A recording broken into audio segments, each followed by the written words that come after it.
Do you see any consistency?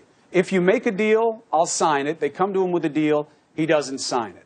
People try to move him on the wall. His advisors, even the chief of staff, try to make it more what people like you think it should be, which is some places you need a hard barrier, you make one. Some places you need a fence, you use it. Some places it's sensors. Some places it's manpower. You do what you need based on the context.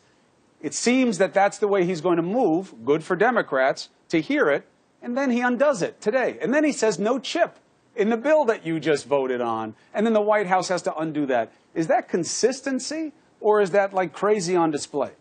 Well, I'm going to confess that I don't know what the White House's position is on border security, or with respect to this continuing resolution to fund the government, or with respect to an omnibus to fund the government for the rest of this fiscal year. But how can you not know, Mo Brooks? You do your job. Well, your reputation is that you're studious, you talk to people, you're involved. How could you not know what the White House wants?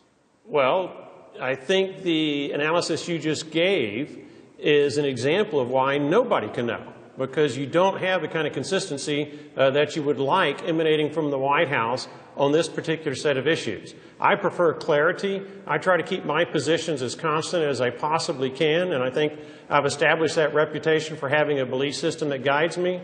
But we're not seeing that from the White House, and that does to some degree make our jobs more difficult here on Capitol Hill.